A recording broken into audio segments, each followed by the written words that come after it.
এবছর শ্রাবণ মাসের প্রথম সোমবারটা খুব ভালোই কাটলো। প্রথমের ব্লগে তোমাদের সাথে আমি শেয়ার করেছি যে মন্দিরে গেছিলাম, বাড়িতে পুজো করেছিলাম। তো তারপরেই হচ্ছে আমরা সেদিনই গত্তেশ্বরী মন্দিরে গেছিলাম। তোমরা দেখেই বুঝতে পারছো, কারণ অনেকেই এই মন্দিরে এসছে। আমার একটা ভাইয়ের বার্থডে ছিল সেদিন, সেই জন্য হচ্ছে পুজো দিতে গেছিলাম। তো সব জায়গায় পুজো দেওয়ার পর এখানে গেছিলাম। এখানে যেতে যেতে আমাদের প্রায় 2:30-3টে হয়ে গেছিলো। তো এখানেও যেহেতু ভোলেনাথ রয়েছে, তো এখানেও চলে এসেছি জল ঢালার জন্য। আর সেদিন সারাদিন আমার পুজো করতেই গেছিলো। খুব ভালো লাগছে, কারণ প্রথম এত জায়গায় আমি গিয়ে পুজো করছি একদিনেই। তো আমার খুবই আনন্দ হচ্ছিল।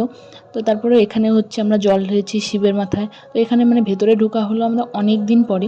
বাইরে যে পার্কটা রয়েছে সেখানে এসছি, কিন্তু মানে ভেতরে সেরকমভাবে ঢোকা হয়নি। মেলার সময়ও এসছিলাম এখানে যখন মেলা হয়েছিল, কিন্তু তখনও ভেতরে যাওয়া হয়নি কোনো কারণে। তো আজকে সেজন্য হচ্ছে এখানে পুজো দিয়ে একদম মন শান্তি করে মন ভরে নিচ্ছি। তো তারপরে দেখো এখানে সব কিছুই করে নিলাম। আমি জল ঢাললাম, দুধ ঢাললাম, তারপরে হচ্ছে ফুল দিয়ে দিচ্ছি। তো কাকিমাও পুজো দিয়েছে এখানে। কাকিমা, আমি আর ভাই বোন সবাই মিলে মন্দিরে পুজো দেওয়ার পর হচ্ছে এদিকে আমরা পুজো দিতে আসলাম।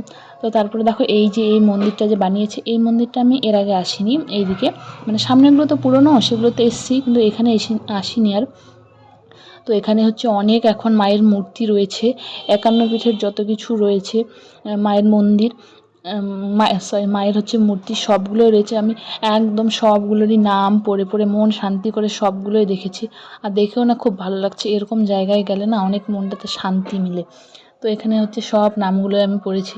এবার যখন তোমরা কেউ যাবে, তোমরা দেখবে পেছন দিকে এই মন্দিরটা এখন নতুন করে বানিয়েছে। হয়তো 1-2 বছর হয়ে গেছে, কিন্তু আমি আসিনি।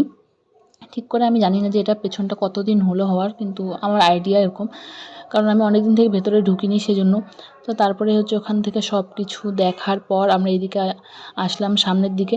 আর আমরা যেই টাইমে গেছিলাম তখন সব পণ্ডিতরা বসে আছে আর একটু ফাঁকাও ছিল, কারণ বিকেল বিকেল টাইম হয়ে গেছে।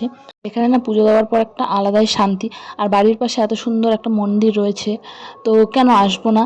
তো সেজন্যই হচ্ছে এখানকারই প্ল্যানিং ছিল। কাকিমারা প্রথমে ভেবেছিল যে বাজারেই, হলদিবাড়ির ওখানেই মন্দিরে পুজো করবে। তো তারপর ভাবলো, মানে আগে থেকে এটা প্ল্যানিং ছিল। তো কাকু যেহেতু বাড়িতে ছিল না, তো ভাবছিল যে পাশেই যাই, যেহেতু এটা একটু আমাদের বাড়ি থেকে একটু দূরে পড়ে, কিন্তু বেশিও দূরে না।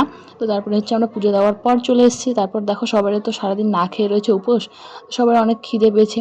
তো সেদিন আমি আর খাইনি প্রসাদ, মানে পরে খেয়েছিলাম একদম সন্ধ্যাবেলার পরে। তো এখানে হচ্ছে দাঁড়িয়ে এখানে খাচ্ছি, আর এরকম মাথায় নেই যে ওখানে আমরা খাই নিয়ে গেছিলো খাওয়ার জন্য।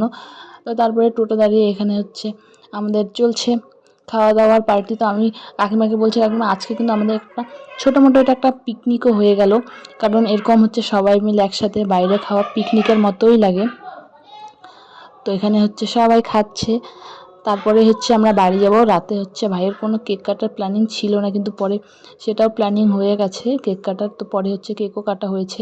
আর আমি হচ্ছে মানে আর বাড়ি যাইনি, পার্লার থেকে সোজা মানে পুজো করে পার্লারে গিয়ে ড্রেস চেঞ্জ করেই চলে এসেছিলাম। তারপরে এখানে হচ্ছে রাতের বেলা ভাইয়ের একটু কেক কাটা হয়েছিল, যেটা বললাম প্ল্যানিং ছিল না, কিন্তু তবুও হয়েছে। তো কেক কাটার পর হচ্ছে আমরা বাড়িতে চলে এসেছিলাম, মানে আমি বাড়ি গেছিলাম তারপর আবার এসেছি। তো আজকের জন্য ভিডিওটা এইটুকুই, দেখা হবে নেক্সট ভিডিওতে।